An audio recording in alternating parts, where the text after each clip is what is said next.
Hi, this is Priya. మీరు చూస్తున్నారు తూర్పు టీవీ వార్తలు. మరింత ఇంట్రెస్టింగ్ సమాచారం కోసం ఛానల్ ని సబ్స్క్రైబ్ చేసుకోవడం మర్చిపోకండి. 2014 రాష్ట్రాల విభజన తర్వాత నవ్యాంధ్ర నిర్మాణానికి సొంత రాజధాని ఎంత అవసరమని అప్పటికి ఇప్పటికీ సీఎం చంద్రబాబు తీసుకున్న నిర్ణయాలను ఇప్పుడు ప్రస్తావించాల్సిన అవసరం ఎంతైనా ఉందని శిరీష పేర్కొన్నారు.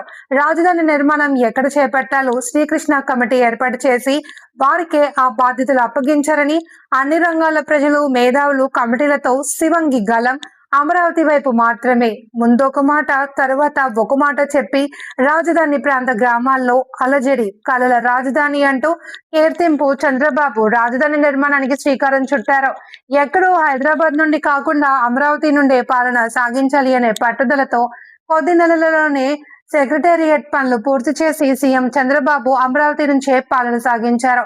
2019 ఎన్నికల్లో అమరావతి ఆంధ్రప్రదేశ్ రాజధాని అని, ఇక్కడ ఇల్లు కట్టుకున్నానని జగన్మోహన్ రెడ్డి చెప్పారు. ప్రజలకు మాట ఇచ్చారు. అధికారంలోకి వచ్చిన వెంటనే అమరావతిపై మాట వెనక్కి తీసుకున్నారు. ఇచ్చిన 21 పాలన సాగించిన అసమర్థత నాయకుడు జగన్. 5 ఏళ్ల రాజధానిపై జగన్ చేసిన కుట్రలు కుతంత్రాలు అతని వికృత మనస్తత్వానికి ప్రజలు గుర్తించారు అని అన్నారు శిరీష. కూటమి ప్రభుత్వం కొలువుదీరాకే రాజధానికి ఊపిరి వచ్చింది అని, కళల రాజధాని సాకారం అందరూ అందించాలి అని కోరుకుంటున్నారు. తరపున పాదాభివందనం తెలియజేసుకుంటున్నాం అధ్యక్ష. అయితే ఇప్పటికే రాజధానిగా నిర్మాణం కావాల్సిన అమరావతికి అడ్డంకులు సృష్టించిన గత ప్రభుత్వాల గురించి కూడా ఇప్పుడు మనం మాట్లాడాల్సిన అవసరం ఉంది అధ్యక్ష. గత పాలకుల అక్రమాలు అడ్డంకులు ఖచ్చితంగా మనం మాట్లాడాలి అధ్యక్ష. పాలకుడికి ఉండాల్సినది ప్రజలకు ఇచ్చిన మాట మీద నిలబడ్డాం అధ్యక్ష. 2014లో రాష్ట్ర విభజన తర్వాత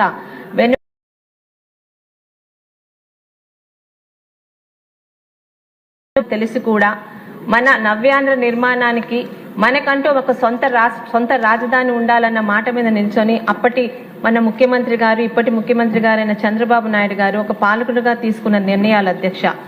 రాజధాని లేని రాష్ట్రము సొంత ఇల్లు లేని కుటుంబం లాంటిది అధ్యక్ష. 10 సంవత్సరాలుగా ఉన్నప్పటికీ కూడా రాష్ట్రం పట్ల నిబద్ధత ఉన్న ముఖ్యమంత్రిగా రాజధానికి సంకల్పం చేశారు అధ్యక్ష. అధికారంలో ఉన్నాం కదా అని ఆయన తన సొంత నిర్ణయాలు తీసుకోలేదు అధ్యక్ష. ఒక కమిటీ, శ్రీకృష్ణ కమిటీ సారథ్యంలో అన్ని నిర్ణయాలు జరిగాయి అధ్యక్ష. అన్ని నగరాల ప్రజలు మేధావులతో కమిటీలతో చర్చలు జరిగాయి అధ్యక్ష. విశాఖపట్నం లాంటి ప్రజలు కూడా, అక్కడున్న మేధావులు కూడా మాకు రాజధాని అవసరం లేదని చెప్పారు అధ్యక్ష. సశాస్త్రీయంగా జరిగిన అనేక చర్చలు సమావేశాల తర్వాత అందరి ఆమోదంతో నవ్యాంధ్ర రాజధానిగా అమరావతిని నిర్ణయించాం అధ్యక్ష. అయితే ఆనాడే అప్పటి ప్రతిపక్ష నాయకుడిగా ఉన్న జగన్ రెడ్డి గారు ఆ సందర్భంగా మాట్లాడిన చిలక పలుకులను ఒకసారి మన ఈ సందర్భంగా రాష్ట్రంలో ప్రజలందరికీ తెలియజేయాల్సిన అవసరం ఉంది అధ్యక్ష. ప్రతిపక్ష నాయకుడిగా సెప్టెంబర్ 4, 2014లో జగన్మోహన్ రెడ్డి గారు మాట్లాడిన మాటలు అధ్యక్ష, విజయవాడలో క్యాపిటల్ సిటీ పెట్టడం గురించి మేము మనస్ఫూర్తిగా ఆహ్వానిస్తున్నాం. కారణం ఏమంటే మన రాష్ట్రం ఇప్పటికే 13 జిల్లాల చిన్న రాష్ట్రం అయిపోయింది. 13 జిల్లాల ఈ చిన్న రాష్ట్రంలో ఒక ప్రాంతానికి మరొక ప్రాంతానికి మధ్య చిచ్చు పెట్టడం ఇష్టం లేక మనస్ఫూర్తిగా ఆహ్వానిస్తున్నాం అధ్యక్ష. మొట్టమొదటి నుండి కూడా ఇదే ఒకటే చెప్తున్నాం, క్యాపిటల్ సిటీ మీరు ఎక్కడ పెట్టినా అలా పెట్టే చోట కనీసం 30,000 ఎకరాలైనా ఉండాలని చెప్పిన మాట ఇది స్వయంగా జగన్మోహన్ రెడ్డి గారు చెప్పిన మాట అధ్యక్ష. ఎందుకని చెప్తున్నానంటే 2014-19 మధ్య అమరావతి అభివృద్ధి మనం కట్టుబడి చేసాం అధ్యక్ష.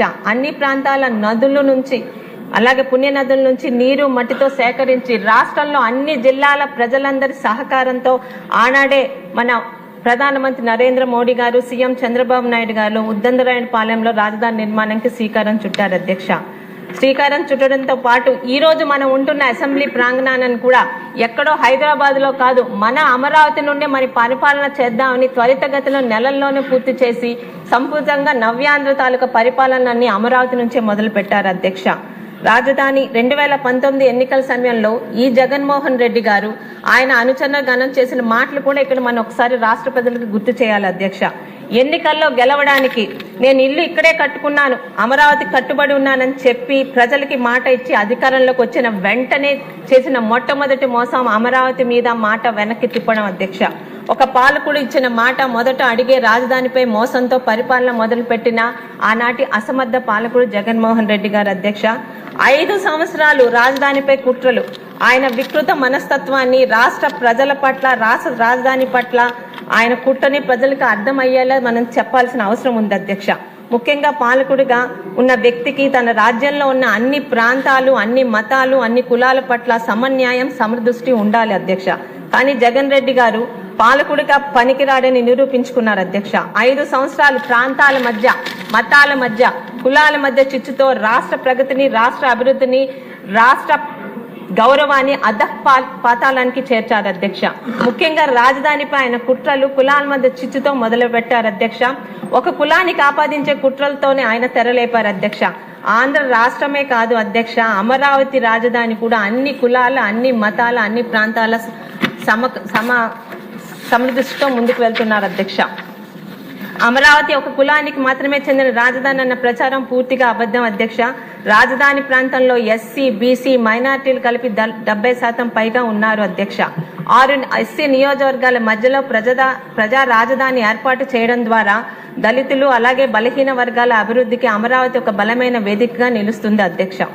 రాజధాని మాస్టర్ ప్లాన్ లో కూడా సామాజికంగా, ఆర్థికంగా వెనుకబడిన వర్గాల కోసం ప్రత్యేకంగా నివాసాలు ఏర్పాటు చేసి రాజధాని నడిబొడ్డునే పేదలు కూడా గౌరవంగా జీవించాలన్న ప్రణాళికతో ముందుకు వెళ్లాం అధ్యక్ష.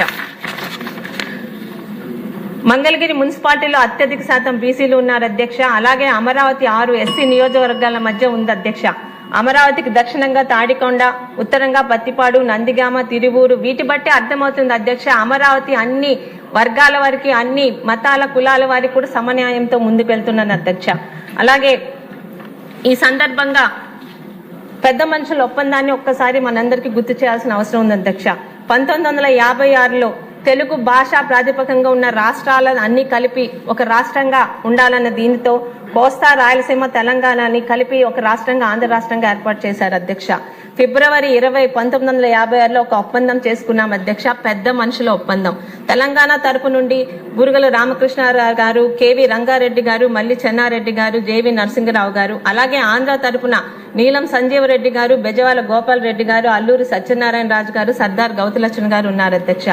ఆంధ్ర రాష్ట్రం ఏర్పాటైన కొత్తలో రాజధాని విషయంలో రాయలసీమ వారు కర్నూలు అనగా కోస్తా నాయకులు విజయవాడ, గుంటూరు మధ్య ఉండాలని ఆనాడే ప్రతిపాదించారు అధ్యక్ష. దానికి కారణం విజయవాడ, గుంటూరు మధ్య మొత్తం రాష్ట్రానికి మధ్యలో ఉంటుంది. అలాగే కృష్ణానది నీటి లభ్యత రాష్ట్రానికి మధ్యస్థంగా ఉండడం వల్ల, కానీ ఆ రోజున్న పరిస్థితుల వల్ల, తెలంగాణ నాయకుల ఆధిపత్యం వల్ల మరియు నిజాం నవాబుల తాలూకా బిల్డింగ్స్ అక్కడ ఉండడం వల్ల ఆ రోజు రాష్ట్ర రాజధాని హైదరాబాద్కి వెళ్ళింది అధ్యక్ష.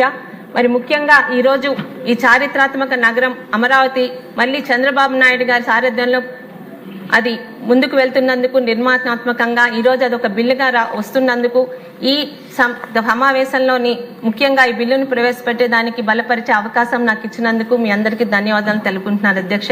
జై హో అమరావతి.